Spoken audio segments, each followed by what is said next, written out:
Aujourd'hui, j'avais vraiment le désir de partager avec vous une réflexion sur le thème de l'amour. C'est vrai qu'on a entendu ces thèmes à plusieurs reprises, mais la foi chrétienne est basée sur l'amour. C'est l'amour de Jésus qui a poussé l'apôtre Paul à traverser des lieux et aller des endroits, prendre des risques. Vous savez, l'amour nous pousse à prendre des risques. Et parfois, l'amour nous rend un petit peu vulnérables.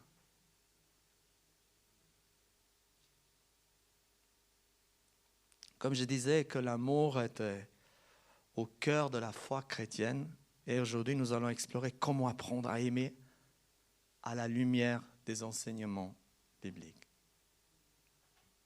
C'est vrai qu'on a entendu ça à plusieurs reprises, mais on peut toujours apprendre quelque chose de nouveau. Pour commencer, je voudrais citer le verset bien connu dans 1 Corinthiens 13, 4 à 7.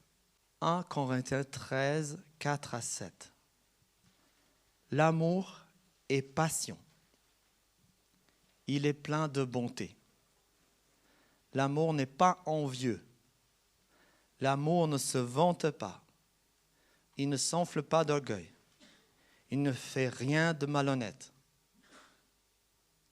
Il ne cherche pas son intérêt. Il ne s'irrite pas. Il ne soupçonne pas le mal. Il ne se réjouit pas de l'injustice. Mais il se réjouit de la vérité. Il pardonne tout. Il croit tout. Il espère tout. Et il endure tout.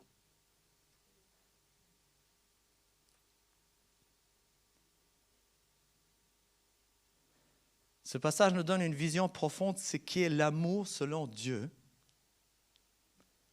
Il nous montre que l'amour est bien plus qu'un simple sentiment ou bien une émotion passagère.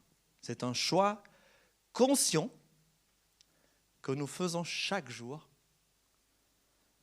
de traiter les autres avec, je vais vous l'afficher, patience, gentillesse et humilité.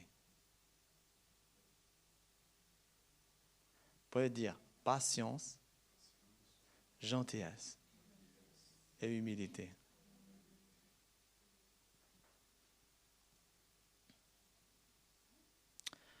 Apprendre à aimer, c'est avant tout apprendre à être patient.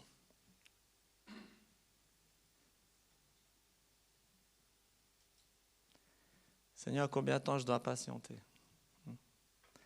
Apprendre à aimer, c'est avant tout être patient. La patience, c'est une vertu essentielle dans nos relations avec les autres. Parfois, nous sommes tentés à agir impulsivement ou réagir avec colère lorsque les choses ne se déroulent pas comme nous voudrions. Mais l'amour nous appelle à être patients, à prendre le temps de comprendre les autres et de leur accorder la grâce que Dieu nous accorde chaque jour.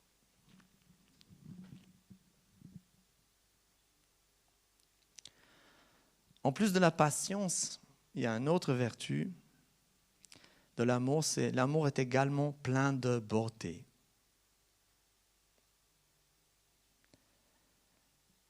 L'amour est également plein de bonté.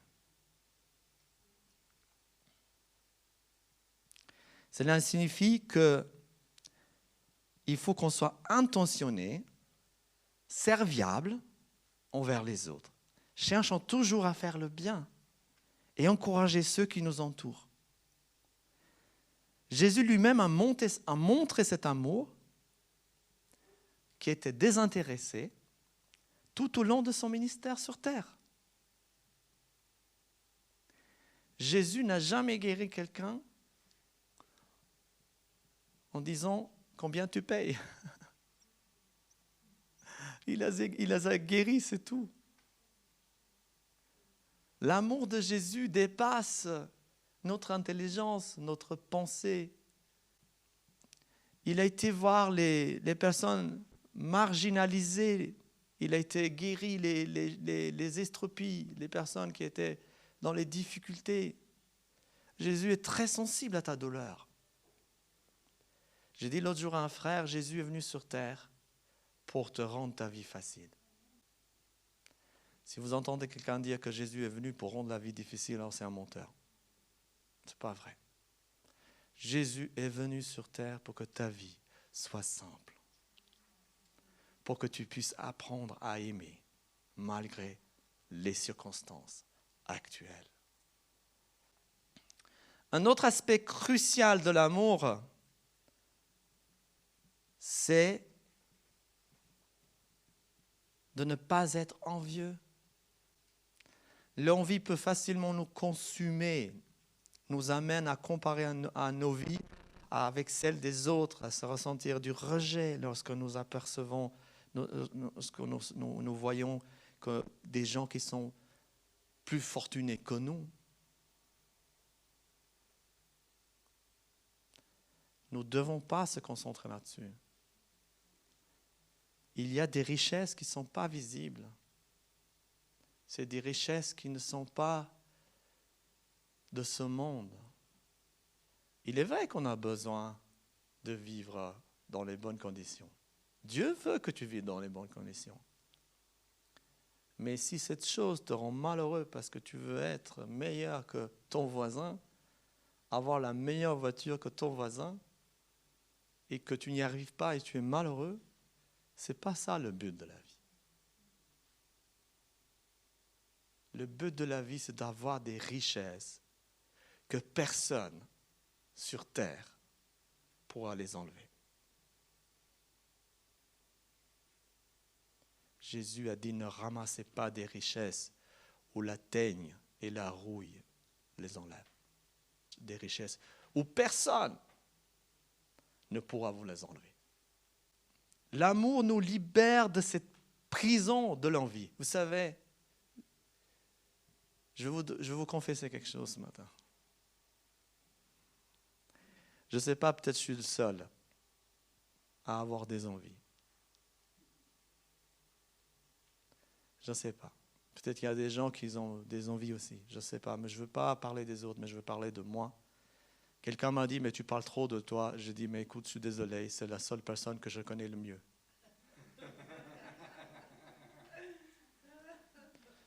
Et partout où je vais, il est là. Dans l'aventure, il est avec moi. Partout où je vais, il est avec moi, cette personne-là. Je le connais un peu mieux que les autres. Alors je parle de moi parce que une fois, j'avais une envie d'avoir quelque chose. Et ça m'a tellement poussé dans l'extrême que j'ai été hyper malheureux.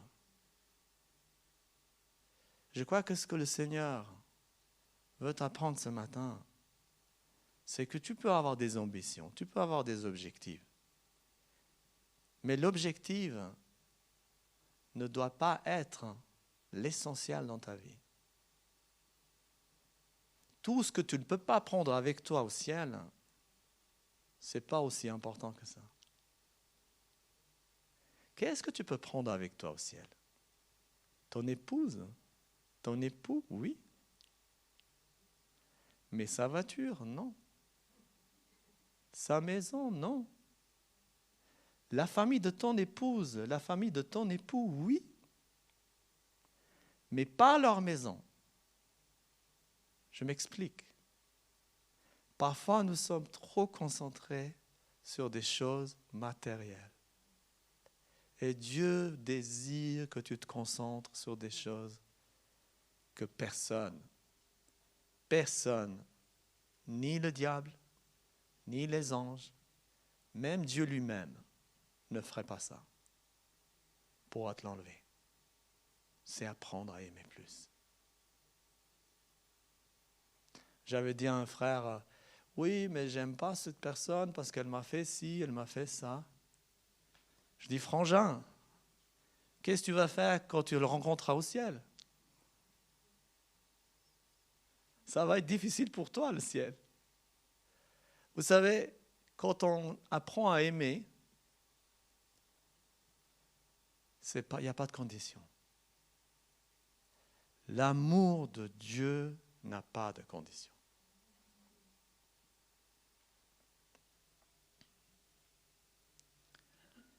Donc l'amour nous libère de cette prison. Parce que des fois, les gens sont dans une prison de réussite, de vouloir réussir. Donc, réfléchissons bien, qui pouvons-nous prendre au ciel avec nous?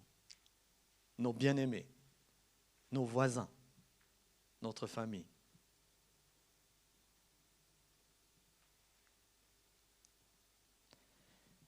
Une autre vertu de l'amour, c'est que l'amour ne se vante pas. L'amour ne se vante pas, il ne s'enfle pas d'orgueil. Il ne dit pas « moi j'ai raison, moi j'ai réussi, moi je suis le plus fort, moi je suis le plus beau ». L'amour dit « toi tu es plus fort, toi tu es plus beau, toi tu es merveilleux, toi je t'aime ». Mais aussi tu regardes toi-même dans un miroir et tu dis « tu sais, tu es merveilleux, je t'aime vraiment. Je suis obligé de faire avec toi, je n'ai pas le choix. » J'aurais voulu être avec quelqu'un d'autre, mais ce n'est pas possible, c'est toi que Dieu a choisi que tu sois avec moi. L'amour ne se vante pas, il ne s'enfle pas d'orgueil. On pourrait continuer.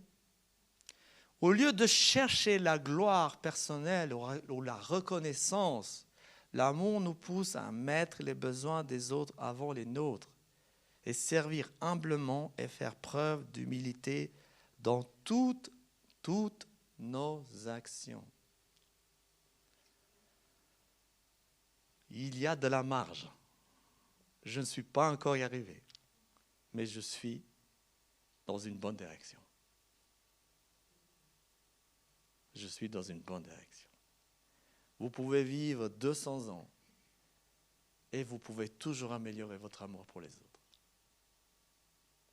Vous savez, l'amour, je pensais ce matin, j'ai dit, mais l'amour se renouvelle. L'amour pour ton épouse se renouvelle. L'amour pour ton époux se renouvelle. L'amour pour ta famille se renouvelle. Et ce matin, j'ai fait un exercice. J'ai commencé à réfléchir sur certaines personnes que j'aime. Oh, c'était facile à les aimer. Ils sont merveilleux.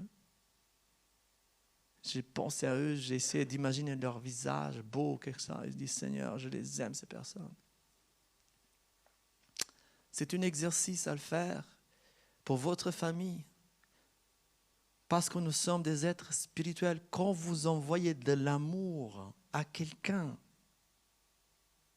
il n'y a aucun mur, aucune barrière physique, aucune Faraday, ceux qui bloquent les réseaux, le Wi-Fi et tout ça, ne peut empêcher l'amour de passer. Rien. Mes amis, faites cet exercice.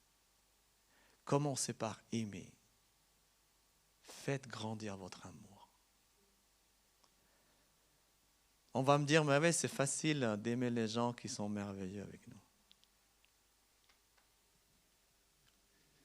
Comment faire avec ceux qui sont un peu moins merveilleux avec nous? Je peux parler de mon expérience. Comme je vous ai dit tout à l'heure, c'est la personne que je connais mieux et je sais ce qui se passe en moi. Je sais quand je parle, quand je pense que c'est pas juste, je sais quand c'est pas correct, je sais ce que je fais, je sais ce que je pense. J'ai fait aussi cet exercice de aimer quelqu'un qu'il m'est un peu plus difficile à l'aimer. Et j'ai réalisé une chose, c'est qu'on peut l'aimer cette personne à travers de l'amour de Jésus sur elle. Et je me suis fait aussi cette réflexion, si je vois quelqu'un et je vois la création de Dieu, je peux l'aimer. Je peux l'aimer grâce à Dieu que j'aime. Je ne sais pas comment vous expliquer. Je ne sais pas si je me suis fait bien comprendre. Si vous aimez le père ou la maman d'un enfant, vous aimez aussi l'enfant.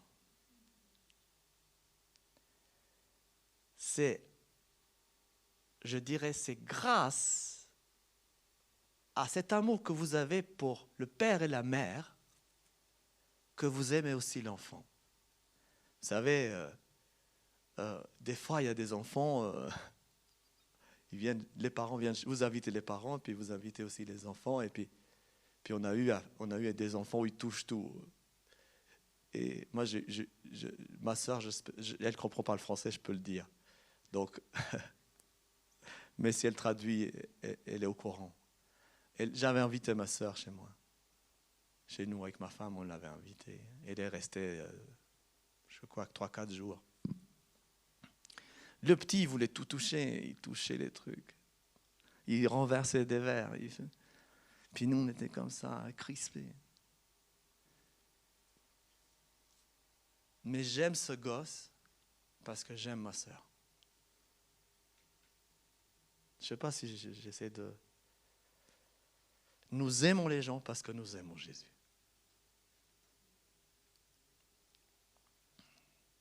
Donc, au lieu de chercher la gloire personnelle ou la reconnaissance, l'amour nous pousse à mettre les besoins des autres avant les nôtres et à servir humblement et faire preuve d'humilité dans toutes nos actions.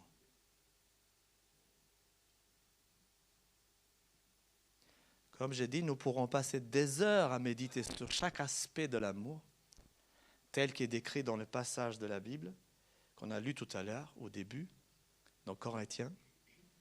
C'est l'amour qui nous unit autant qu'Église.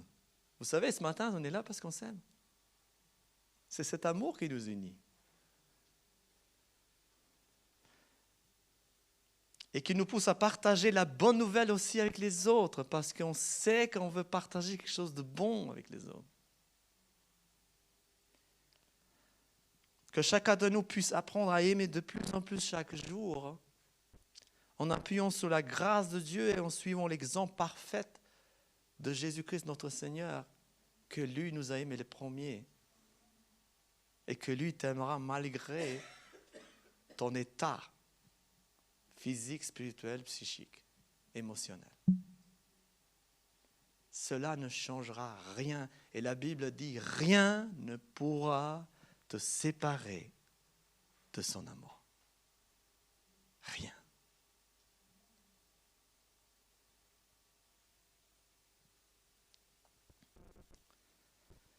Nous avons déjà abordé quelques aspects tout à l'heure sur l'amour, selon la Bible, mais il y a encore tellement à explorer là-dessus. Poursuivons notre méditation maintenant sur le thème essentiel. Ce thème, apprendre à aimer de plus en plus. Mais moi, je dirais plutôt apprendre à renouveler son amour chaque jour.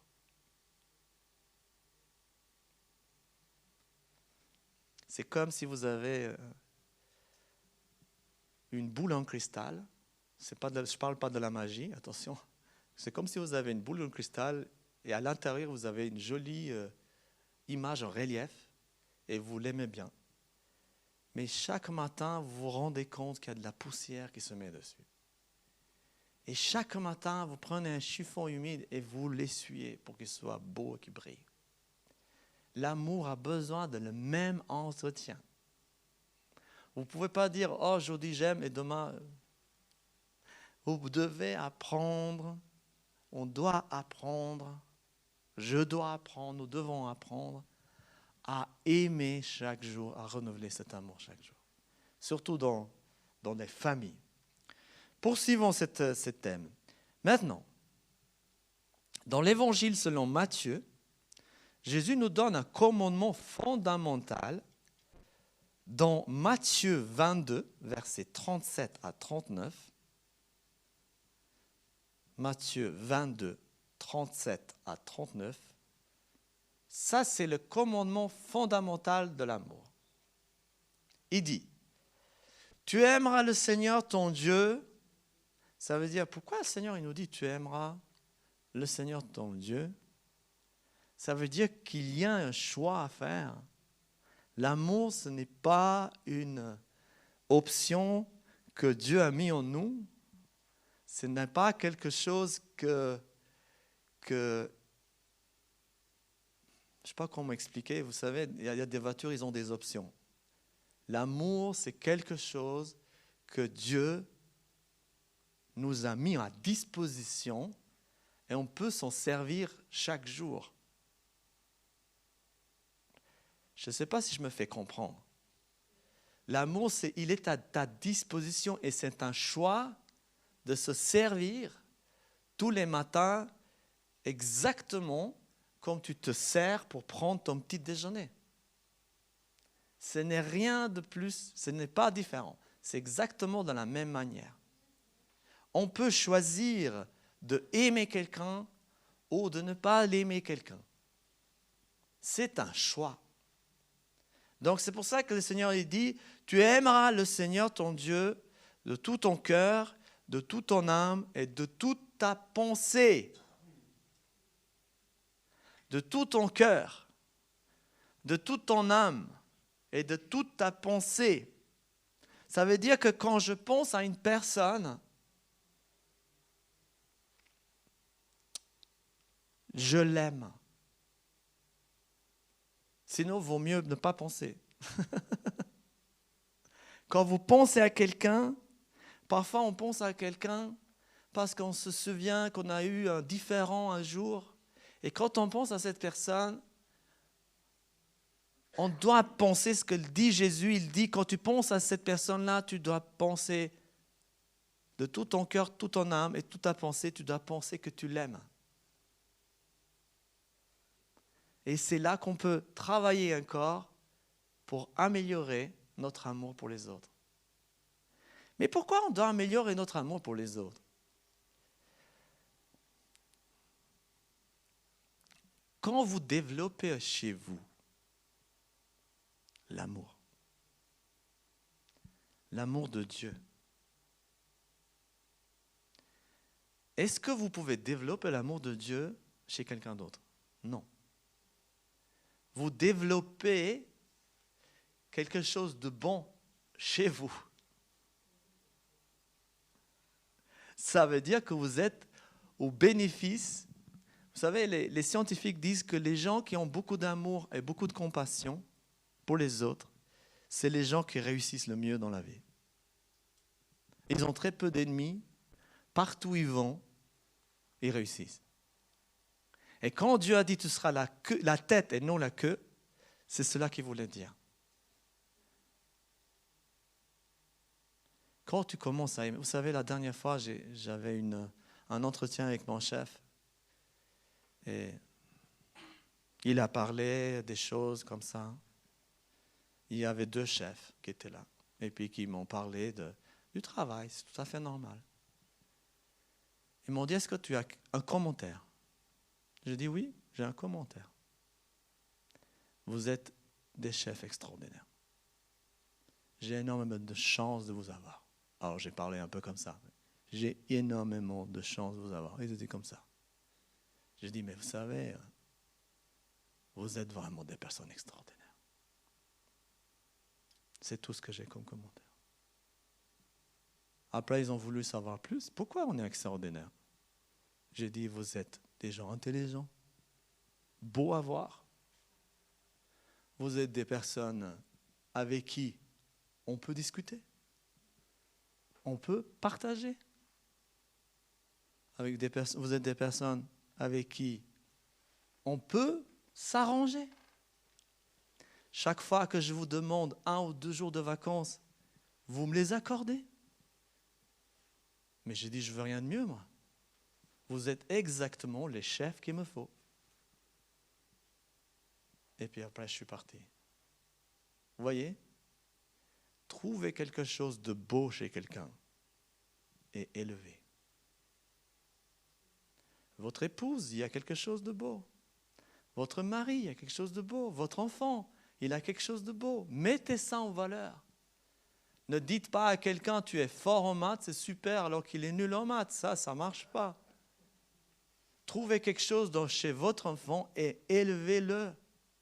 Trouvez quelque chose de beau chez votre voisin et élevez-le.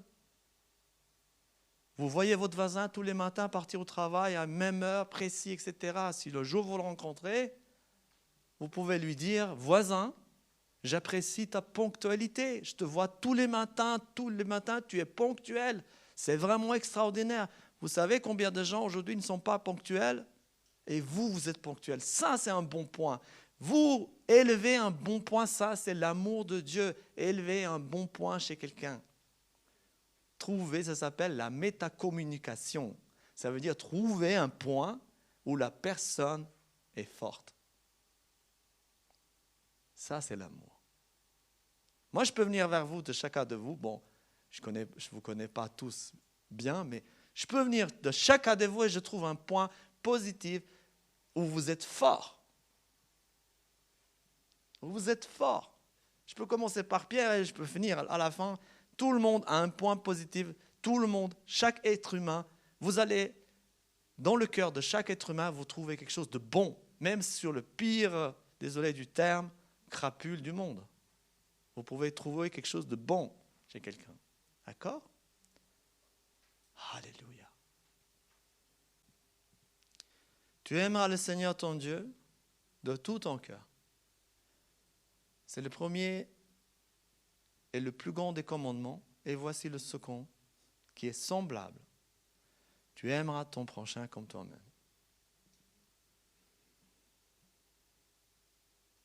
Est-ce que ça va jusqu'à maintenant? Ce commandement résume toute la loi et les prophètes selon Jésus. Il nous rappelle que l'amour pour Dieu et l'amour pour notre prochain sont indissociables. Tu ne peux pas les séparer. En effet, notre amour pour Dieu se manifeste dans notre amour pour les autres et vice-versa. Par conséquent, apprendre à aimer, c'est aussi apprendre à voir le visage de Dieu chez ton frère, chez ta sœur. Je vois le visage de Jésus dans chaque visage que je vois ce matin ici.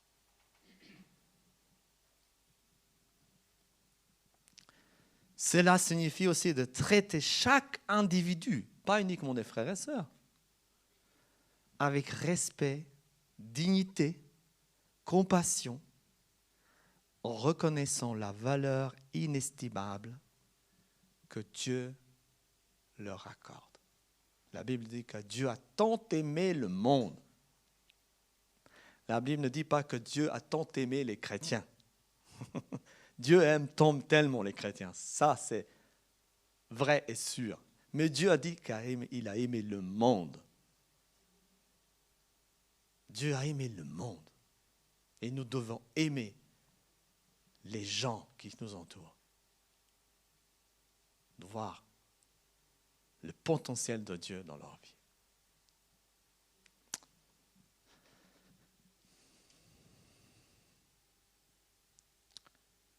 Un autre passage clé sur l'amour se trouve dans l'épître de Jean où il est écrit. Jean, je vais vous partager ce passage. Bien-aimés, bien-aimés, vous êtes les bien-aimés du Seigneur. Et moi aussi, je vous appelle des bien-aimés. D'ailleurs, maintenant, je ne veux plus vous appeler des frères et sœurs, je veux vous appeler les bien-aimés. J'aime bien les Africains. Ils utilisent cette mot-là pour appeler les frères et sœurs. Les bien-aimés. Vous êtes les bien-aimés. J'aime beaucoup. Mes frères africains, quand des fois j'ai des pasteurs africains avec qui je discute, mais j'aime beaucoup leur façon de voir les choses. Je dis, tu sais frère, tu sais faire les bien-aimés dans l'église. Moi je dis, mais c'est exactement ça qu'il faut faire. Vous êtes les bien-aimés. Bien-aimés, aimons-nous les uns les autres, car l'amour est de Dieu. Et quiconque aime est né de Dieu et connaît Dieu. Oh. Celui qui n'aime pas n'a pas connu Dieu, car Dieu est amour. Comment nous sommes distingués de ceux qui connaissent Dieu et de ceux qui ne connaissent pas Dieu? Par l'amour qu'il y a en nous. Par l'amour qu'il y a en nous. Ce passage souligne que Dieu lui-même est amour. L'amour n'est pas seulement une qualité que Dieu possède, mais c'est sa nature lui-même. Autant que ses enfants, nous sommes appelés à refléter cette nature en aimant les autres de la même manière que Dieu, que Jésus nous aime. On a du travail. Il y a du boulot. En apprenant